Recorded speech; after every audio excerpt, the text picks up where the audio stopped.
किस तरह से हम अपनी क्लास में स्टूडेंट का पार्टिसिपेशन हम बढ़ा सकते हैं। हम ऐसा क्या करें कि क्लास में जब भी हम बच्चों को पढ़ाएं तो बच्चे चुप ना रहें, वो आंसर देने की कोशिश करें। तो आज स्किल ऑफ रेनफोर्समेंट में हम इसी की बात करेंगे कि स्किल ऑफ रेनफोर्समेंट होती क्या है, जिसको हम हिंदी में पुनर्बलन कौशल कहते हैं। और ये स्किल आपको क्यों सिखाई जा रही है, इसका आपके लिए क्या बेनिफिट होने वाला है, और आप इसको कैसे यूज कर सकते हो अपने रियल क्लासरूम टीचिंग में। तो आज हम स्किल ऑफ रेनफोर्समेंट की बात करेंगे, पुनर्बलन कौशल। Hello everyone, this is Pawan Mishra and I welcome you to my YouTube channel. आज की इस क्लास में हम स्किल ऑफ रेनफोर्समेंट या पुनर्बलन कौशल की बात करेंगे। आप इसमें कुछ इमेज देखेंगे और इमेज से आपको समझ में आ जाएगा। अब आप इसमें देखो कि टीचर और बच्चे, और हम स्टूडेंट बात करते हैं, दोनों की जो क्लास में आप एक देख सकते हो कि इंटरेक्शन कितना अच्छा है। कि एक टीचर बच्चों के साथ जितने अच्छे से बिहेव करती है, बात करती है, बच्चा भी उतने अच्छे से रिस्पॉन्स करता है, बात करता है। तो किस तरह से हम अपनी क्लास में जो बच्चों को और मोटिवेट कर सकते हैं, क्लास में बच्चों का पार्टिसिपेशन हम बढ़ा सकते हैं। हम क्या करें कि बच्चा क्लास में चुप ना रहे। हम जब क्वेश्चन पूछें, कोई प्रश्न पूछें, तो बच्चा उसको आंसर देने की कोशिश करे। कई आपने कई बार देखा होगा क्लास में कि टीचर बच्चों से प्रश्न पूछती है तो बच्चा जब आंसर ही नहीं करता। कई बार डर के मारे नहीं बोलता, और कई बार होता है कि उसको ये भी डर होता है कि कहीं टीचर डांटे ना। कई बार उसको ये भी डर होता है कि अगर मैं गलत आंसर दूंगा तो कहीं मेरा क्लास में मजाक ना बने। तो ये बहुत सारी चीजें होती है। तो बच्चों के मन से इस डर को कैसे खत्म करें, किस तरह से क्लास में जो बच्चों का पार्टिसिपेशन हम बढ़ाएं। ऐसा क्या करें कि क्लास में जो टीचर और स्टूडेंट का जो इंटरेक्शन है वो बहुत अच्छा हो, बच्चा अपनी बात खुल के बोले और टीचर की बात को सुने। तो आज हम स्किल ऑफ रेनफोर्समेंट में ही चीजें जानेंगे कि स्किल ऑफ रेनफोर्समेंट होता क्या है, पुनर्बलन कौशल क्या होता है। ठीक है, तो हम इसको अगर जानने की कोशिश करें तो every responding people of the class needs social approval of his behaviour. To satisfy his this need, he is always eager to answer each question know to him. कि कक्षा के प्रत्येक उत्तर देने वाले विद्यार्थी को उसके व्यवहार की सामाजिक स्वीकृति की आवश्यकता होती है। इस आवश्यकता को पूरा करने के लिए वो हमेशा ज्ञात प्रत्येक प्रश्न का उत्तर देने के लिए उत्सुक रहता है। तो क्लास में जो जब टीचर क्वेश्चन पूछता है तो बच्चा आंसर देने की कोशिश करता है, लेकिन बच्चा ये चाहता है कि वो जो भी आंसर करे तो कोई उसके आंसर का मजाक ना बनाए, और उसको एक तरह से, क्योंकि हम स्कूल को मिनिएचर ऑफ सोसाइटी कहते हैं। ठीक है, कि स्कूल और जो क्लासरूम है वो समाज का एक छोटा रूप है। तो इसीलिए वो क्या चाहता है कि बच्चा, कि जब वो कोई आंसर करे तो उसको किसी तरह का उसका मजाक ना बने, हर कोई उसके आंसर को एक्सेप्ट करे। तो कई बार हम देखते हैं कि जब बच्चा आंसर देता है तो टीचर क्या करते हैं, डायरेक्ट उसको कह देते हैं नहीं तुम्हारा गलत आंसर है। तो बाकी बच्चे उस पर हंस देते हैं, तो फिर उसके बाद वो बच्चा इतना डीमोटिवेट हो जाता है कि फिर आगे फ्यूचर में कभी वो आंसर देने की कोशिश ही नहीं करता। तो एक टीचर को क्या करना चाहिए कि अगर मान लो आपने बच्चे से कोई प्रश्न पूछा और अगर बच्चे ने आंसर अच्छा दिया तब तो हम उसको प्रेज करेंगे, लेकिन अगर आप बच्चे ने गलत आंसर दिया तो क्या करेंगे? उसको डिमोटिवेट करेंगे या उसको डांटेंगे? नहीं। अगर बच्चा, अगर उसका आंसर ठीक भी नहीं होता तब टीचर का काम है कि कोई बात नहीं, मैं तुम्हें फिर से बताती हूँ, तुम अब ध्यान से सुनना और फिर तुम मुझे उत्तर देना। आप इस तरह से भी कह सकते हो। या आप ये भी कह सकते हो कि चलो हम देखते हैं अभी क्लास में और बच्चों से पूछते हैं, क्या किसी को पता है इसका आंसर। तो आप पहले सुनना ध्यान से और फिर आप मैं बाद में आपसे फिर से पूछूंगी और फिर आप बताना। तो इस तरह से हम बच्चों को हम क्या कर सकते हैं, उनको रिइंफोर्स कर सकते हैं, उनके जो उत्साह है उसको हम बढ़ा सकते हैं। ठीक है। तो अगर हम बच्चों के साथ इस तरह से बिहेव करेंगे, पॉजिटिव बिहेव करेंगे, तो बच्चा उसको आंसर देने में किसी तरह की कोई हेजिटेशन नहीं होगी, क्योंकि उसको पता है कि जब वो आंसर देगा, चाहे सही हो चाहे गलत हो, अगर गलत होगा तो टीचर उसकी सही कर देगी, तो उसका मजाक नहीं बनेगा, उसके आंसर को एक्सेप्ट किया जाएगा। ठीक है। तो स्किल ऑफ रेनफोर्समेंट में हमें यही है कि बच्चा का जो भी रिस्पॉन्स होता है, हमें क्या करना है, उसका जो रेनफोर्समेंट, उसका जो पुनर्बलन है, उसको हमें और बढ़ाना है। ठीक है। If the teacher is encouraging the people by statement like very good, that is very good, and certain non verbal expression, ठीक है, वर्बली हम क्या कह सकते हैं, वेरी गुड, बहुत अच्छा। और नॉन वर्बल तरीके से अमौखिक रूप से हम क्या कर सकते हैं, उसके आंसर पे हम स्माइल कर सकते हैं। ठीक है। और उसके सामने और अपनी गर्दन को हिला के एक्सेप्टेंस दे सकते हैं। ठीक है। जो भी बच्चा आंसर देता है, ठीक है, हम एक कोशिश हमारी होनी चाहिए कि क्लास में बच्चों, ज्यादा से ज्यादा बच्चों को अपॉर्चुनिटी दे ताकि वो उसका आंसर दे। तो the people participation in the class is maximize, की क्लास में उत्तर देने वाले विद्यार्थी पर ध्यान देने से और कक्षा में विद्यार्थी की भागीदारी और ज्यादा हो जाती है। तो बच्चा जो भी आंसर कर रहा है, अच्छा आंसर कर रहा है तो वेरी गुड है, आप स्माइल करके, आप गर्दन हिला के एक्सेप्टेंस दे सकते हैं। ठीक है। और आंसर अगर ठीक नहीं है तब भी आप क्या कर सकते हैं कि आप उनको बोल सकते हैं कि कोई बात नहीं, मैं आपको फिर से बताऊंगी और आप मुझे फिर से बताना। तो इस तरह से हम क्या कर सकते हैं, एक पॉजिटिव एटीट्यूड को लेकर, ठीक है, हम क्लास में बच्चों का जो हम पार्टिसिपेशन है ज्यादा से ज्यादा बढ़ा सकते हैं।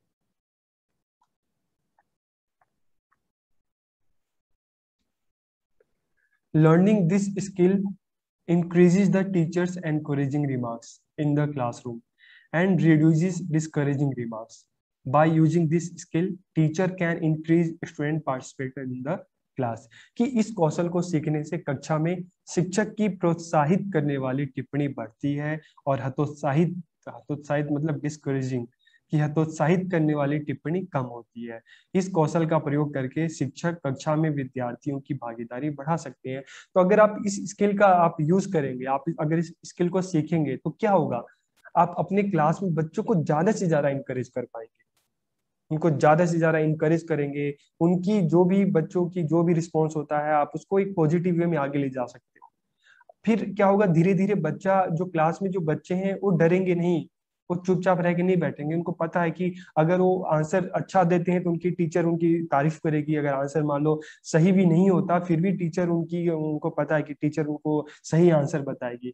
तो इस तरह से क्या होगा कि एक क्लास का बड़ा पॉजिटिव माहौल होता है, और जहाँ पे बच्चों की एनरोलमेंट क्लास में, उनकी जो पार्टिसिपेशन है ज्यादा से ज्यादा बढ़ती है। और एक क्लास में जब बच्चे सारे के सारे, जब बच्चे हैं टीचिंग लर्निंग में मिलकर पार्टिसिपेट करते हैं, तो वो क्लास का आप देखोगे कि जो टीचिंग लर्निंग जो प्रोसेस है वो बहुत इफेक्टिव हो जाता है। तो हमें यही काम करना है, हमें अपने बच्चों को ज्यादा से ज्यादा इंकरेज करना है, तो इस स्किल में हम यही सीखेंगे। अब इसके, अगर हम इस स्किल के कंपोनेंट्स देखें तो दो तरह के कंपोनेंट होते हैं। सबसे पहले हम बात करते हैं पॉजिटिव वर्बल रेनफोर्समेंट की, सकारात्मक मौखिक पुनर्बलन। तो वर्बल रेनफोर्समेंट क्या होता है कि जब हम बोलकर बच्चों को एनकरेज करते हैं, उनका हौसला बढ़ाते हैं। जैसे इसके लिए हम कौन कौन से वर्ड्स को हम यूज करते हैं, तो पॉजिटिव वर्बल रेनफोर्स मतलब कि this are the positive comment given by the teacher on the correct response of the people, कि यह विद्यार्थी की सही प्रतिक्रिया पर शिक्षक द्वारा दी गई सकारात्मक टिप्पणियां। कि जब बच्चा सही आंसर देता है, जब अच्छा उत्तर देता है, तो किस तरह से टीचर उसको एक पॉजिटिव कमेंट देता है, तो किस किस तरह से हम उसको पॉजिटिव कमेंट दे सकते हैं कि गुड, वेरी गुड, एक्सीलेंट, कि अच्छा, बहुत अच्छा, उत्कृष्ट। और फिर ये भी कर सकते हैं repeating and refreshing people's response, की विद्यार्थियों की प्रतिक्रिया को दोहराना और ठीक करना। कि अगर मान लो आपने बच्चों से पूछा, जैसे सेकंड वाला है कि repeating and refreshing people's response, की विद्यार्थियों की प्रतिक्रिया को दोहराना और ठीक करना। कि आपने बच्चों से पूछा कि अच्छा बताइए कि कुतुब मीनार किसने बनवाया था, कब बना था, तो बच्चा कहेगा कि हाँ, कुतुब मीनार कुतुबुद्दीन ऐबक ने बनवाया। ठीक है। तो अब आप क्या करोगे, उस आंसर को रिपीट करोगे कि अच्छा, कुतुब मीनार जो है वो कुतुबुद्दीन ऐबक ने उसको बनाना शुरू किया था, और 1199 में उसको बनाना शुरू किया था। और आगे चलकर आगे काफी सालों तक उसको बनने में, कुतुब मीनार को बनने में काफी टाइम लगा। कुतुबुद्दीन ऐबक ने उसकी पहली मंजिल बनाई, आगे की मंजिल इल्तुतमिश ने बनवाई। तो इस तरह से आप क्या करोगे कि उसकी जो भी विद्यार्थियों की, जो भी स्टूडेंट का जो उनका आंसर था, आप उसको रिपीट करते हुए आप उसको फिर से रिफ्रेश करोगे, उसको और ठीक दोहरा कर उसको ठीक करोगे। ठीक है, तो इस तरह से भी हम कर सकते हैं कि अगर मान लो बच्चा कोई आंसर देता है, या तो आधा अधूरा दे या गलत दे, तो कोई बात नहीं, आप उसके आंसर को रिपीट करके उसको फिर से आप उसको ठीक कर सकते हो, ना कि बच्चों को डिस्करेज कर। ठीक है।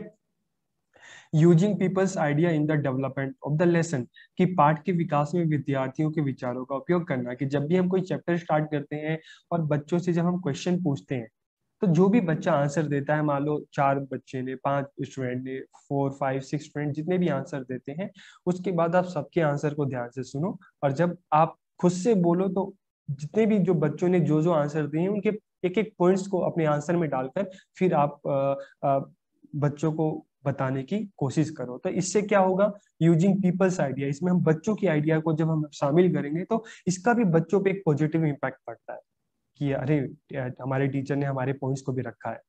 तो ये भी आप कर सकते हैं। Using extra verbal cues like aha. तो इस तरह से भी होता है ना कि जब बच्चे अगर अच्छा आंसर देते हैं तो हम ऐसे भी कह सकते हैं ठीक है। इसके अलावा आहा, अरे वाह। तो इस तरह से भी हम कर सकते हैं। तो ये भी चीजें इनसे भी बच्चे एनकरेज होते हैं। ठीक है। तो using prompts like carry on, think again etcetera to help the people give correct response, कि विद्यार्थियों को सही प्रतिक्रिया देने में मदद करने के लिए, जैसे कि आगे ले जाने, फिर से सोचने आदि का उपयोग कर सकते हैं। कि मान लो अब बच्चे से आप कोई आंसर पूछो कि, तो बच्चा अगर मान लो आपने बच्चे से अगर कोई प्रश्न पूछो कि हमारा जो कॉन्स्टिट्यूशन है कब इम्प्लीमेंट हो गया था, तो बच्चा अगर कहता है कि 1949, तो आप एक इस तरह से कह सकते हो ना, फिर से कोशिश करो थोड़ा और आगे। फिर बच्चा 1950, हाँ बिल्कुल सही जवाब, वेरी गुड। तो इस तरह से हम क्या कर सकते हैं कि अगर आंसर गलत भी बच्चा दे रहा है तो हमें ये नहीं कहना कि नहीं गलत आंसर, ऐसे नहीं, हमें उसको फिर से एनकरेज करना है कि अच्छा फिर से ट्राई करो, फिर से कोशिश करो, तुम अच्छा दे सकते हो। तो इस तरह से हमें बच्चों को एनकरेज करना है। तो पॉजिटिव वर्बल रेनफोर्समेंट में क्या कर रहे हैं, हम बोलकर बच्चे के जो भी रिस्पॉन्स दे रहा है, तो हम बोलकर उसको हम क्या कर रहे हैं, उसके सही आंसर पर हम उसको अपना रिप्लाई कर रहे हैं, वेरी गुड, गुड, एक्सीलेंट, आहा, वाह। तो इस तरह से हम रिस्पॉन्स कर रहे हैं, और ये चीजें बच्चों को हमेशा एनकरेज करती है। तो सकारात्मक मौखिक पुनर्बलन, जब हम बोलकर बच्चों को रिइंफोर्स करते हैं, उनको हम उत्साहित करते हैं, ठीक है, तो उसको हम क्या कहते हैं, पॉजिटिव वर्बल रिइंफोर्समेंट या सकारात्मक मौखिक पुनर्बलन। फिर दूसरा आता है, जब हम बिना बोले भी बच्चों को हम रेनफोर्स करते हैं, उनको उत्साहित करते हैं, तो इसको हम क्या कहते हैं, पॉजिटिव नॉन वर्बल। ठीक है, वर्बल में बोलकर, और नॉन वर्बल में हम क्या करते हैं, हम स्माइल करते हैं। ठीक है, उनके आंसर पे हम स्माइल करते हैं, हम अपने गर्दन को ऊपर नीचे करके हम एक्सेप्टेंस देते हैं कि हाँ तुम्हारा आंसर बिल्कुल ठीक है। हम क्लैपिंग करवा सकते हैं, तालियां बजवा सकते हैं बच्चों के लिए। कई बार ये भी होता है कि बच्चा अगर सही आंसर देगा तो हम उसके आंसर को बोर्ड पे भी लिखवा सकते हैं। और कई बार हम बच्चों से ये कह सकते हैं कि चलो तुम अपने आंसर को ब्लैक बोर्ड पे लिखो। तो इस तरह से हम नॉन वर्बली, ठीक है, बिना बोले भी बच्चों को हम रिइंफोर्स कर सकते हैं इशारों के थ्रू। ठीक है, तो इससे भी बच्चों का पार्टिसिपेशन बढ़ता है। और इसमें सिर हिलाना, मुस्कुराना, बच्चों की पीठ पीठ पे थपथपा दो। ठीक है, उनके आंसर को उनसे कहो कि आपने बिल्कुल ठीक कहा, लिखा है, आपने बिल्कुल ठीक बोला है, चलो आप जाके बोर्ड पे अपने आंसर को लिखो, और सब बच्चे उसको नोट करेंगे। तो ये चीजें जो होती हैं हमेशा क्लास में बच्चों को एनकरेज करती हैं, उनके पार्टिसिपेशन को बढ़ाती हैं। आप ऐसा करोगे तो देखोगे क्लास में सभी के सभी बच्चे आंसर देने के लिए रेडी रहते हैं, कि जब हमें हमारे आंसर को सोशल एक्सेप्टेंस मिलनी है, हमें क्लास में इनकरेज किया जाएगा टीचर की तरफ से, तो हम तो बिल्कुल बोलेंगे। लेकिन अब कुछ चीज कई बार ऐसे भी देखने को मिलता है, नेगेटिव वर्बल रेनफोर्समेंट। ठीक है, नकारात्मक मौखिक पुनर्बलन, जिसमें अगर बच्चा गलत आंसर देता है तो टीचर उसको क्या कहता है कि बेवकूफ, इडियट, स्टूपिड, तुम्हें कुछ नहीं आता। तो इससे क्या होता है, बच्चा डिमोटिवेट होता है, डिस्करेज होता है। और अगर आप ऐसे बच्चों को बोलोगे तो बच्चा सुनेगा, उसके बाद अगली बार से आप बच्चों को कुछ पूछोगे ना तो कभी नहीं बोलेगा, कहेगा कि भाई मैं नहीं बोलूंगा, टीचर तो क्लास में हमारी इंसल्ट कर देती है, बेइज्जती कर देती है, तो हम नहीं बोलेंगे। तो जब हम नेगेटिव वर्बल रिइंफोर्समेंट या नकारात्मक मौखिक पुनर्बलन, जब हम बच्चों को गलत शब्दों मतलब कि हम बच्चों के लिए गलत शब्दों का प्रयोग करते हैं अगर वो आंसर ठीक ना दे तो। और इसी तरीके से नेगेटिव नॉन वर्बल रिइंफोर्समेंट, कि आंखें दिखाना बच्चों के, जैसे होता है ना कि हम जब गुस्सा करते हैं तो आंखें दिखाते हैं उनको, ठीक है, हाथों से इशारा करते हैं कि हाँ भाई पिटाई खाओगे तुम, थप्पड़ वाला इशारा करते हैं, गुस्से, ठीक है, तो इसमें क्या है कि घूरना, गुस्से से देखना, इस तरह की चीजें हैं। तो नेगेटिव नॉन वर्बल और नेगेटिव वर्बल दोनों तरीके से बच्चों को डिस्करेज किया जा रहा है, उनको डराने की कोशिश की जा रही है। तो एज ए टीचर हमें क्या करना है, हमें पॉजिटिव वर्बल और पॉजिटिव नॉन वर्बल, हमें उन तरीकों का इस्तेमाल करना है। नेगेटिव नॉन वर्बल और इस तरह की चीजों पे हमें नहीं जाना बिल्कुल, क्योंकि ये चीजें हमेशा बच्चों को डिस्करेज करती है। तो हमें डिस्करेज नहीं करना, हमें बच्चों को इंकरेज करना है। इंकरेज करेंगे तभी बच्चों का पार्टिसिपेशन क्लास में ज्यादा होगा। तो ये स्किल हमें एक पॉजिटिव एटीट्यूड देती है कि किस तरह से हमें अपनी क्लास में, हमें अपने बच्चों को एनकरेज करना है, हमें किस तरह से हमें बच्चों के पार्टिसिपेशन को बढ़ाना है। तो इसलिए ये रीइंफोर्समेंट जो स्किल है आपको सिखाई जा रही है, और आप इसका अपनी क्लास में जितना यूज करेंगे आप देखोगे आपको क्लास में इतना मजा आएगा, बच्चे भी खुशी खुशी चीजों को सीखेंगे, अपनी बातों को आपको बता सकते हैं। तो इसका यूज आप, जैसे इंट्रोडक्शन स्किल था, एक्सप्लेनेशन है, स्टिमुलस वेरिएशन है, वैसे इस स्किल की भी अपने आप में बहुत ज्यादा इंपॉर्टेंस है। तो अब हम इस पर एक लेसन प्लान को देखते हैं कि इस पे किस तरह से लेसन प्लान बनाना है।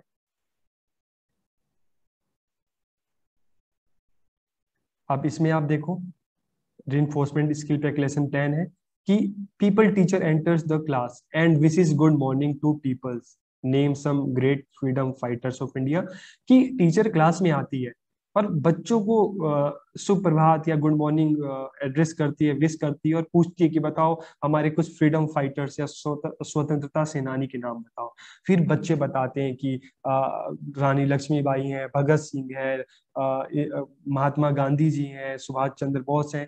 तो इस तरह से जब बच्चे नाम बताते हैं तो टीचर अब क्या कहती है, वेरी गुड, एक्सीलेंट। तो ये क्या हुआ, वर्बल, पॉजिटिव वर्बल रिइंफोर्समेंट हुआ, ठीक है।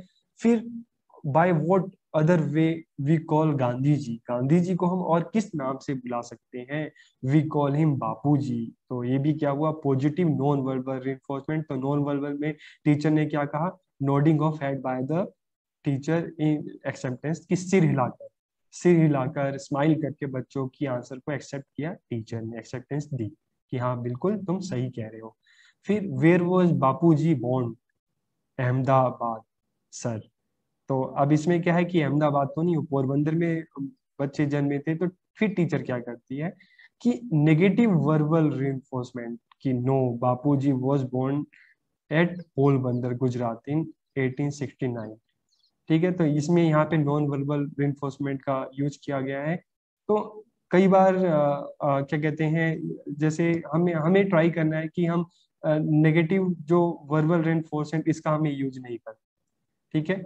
आप नेगेटिव जो है वर्बल नॉन वर्बल, आप कोशिश कीजिएगा कि इनका आप कम से कम यूज करें। तो इसमें आपको सिर्फ बताने के लिए बनाया है। और when do we celebrate Gandhi ji Jayanti in every year, कि we celebrate Gandhi Jayanti on 26 January. तो नेगेटिव नॉन वर्बल इन्फोर्सर, कि नहीं, क्या कहते हैं, disapproving with hand movement by the teacher, we celebrate Gandhi Jayanti on 2 October every year. What weapons did Gandhi ji use to fight against British rule in India? Gandhi ji used the weapon of truth and violence, repeating and refreshing students' response. Yes, Gandhi ji used the weapon of truth and non-violence against the British rule in India. When did we get freedom from British rule? Sir, we got freedom from British rule on 15 August 1947, writing on the board by the student on board. The teacher told the student to write the date on the black या chalk board पे लिखो। तो इस तरह से क्या है कि हम इस स्किल का क्लास में यूज करते हैं कि पॉजिटिव वर्बल रिइंफोर्समेंट और positive non verbal reinforcement, negative verbal reinforcement, negative non verbal reinforcement. तो हमें कोशिश करना है कि पॉजिटिव वर्बल रेनफोर्समेंट और पॉजिटिव नॉन वर्बल रेनफोर्समेंट का हमें ज्यादा यूज करना है। ठीक है, क्लास में आप अक्सर नेगेटिव जो रेनफोर्समेंट है आप उससे ट्राई कीजिएगा कि बचें, लेकिन कई बार अगर ऐसा होता है तो आप अगर यूज भी अगर करना चाहते हैं तो आप किन का यूज कर सकते हो, आप नेगेटिव नॉन वर्बल का आप थोड़ा बहुत आप यूज कर सकते हैं, लेकिन वर्बल से आप बिल्कुल बचना। ठीक है, तो इस तरह से इस स्किल पे आप लेसन प्लान बना सकते हैं। तो आप इसकी फोटो भी आप क्लिक कर सकते हैं। ठीक है,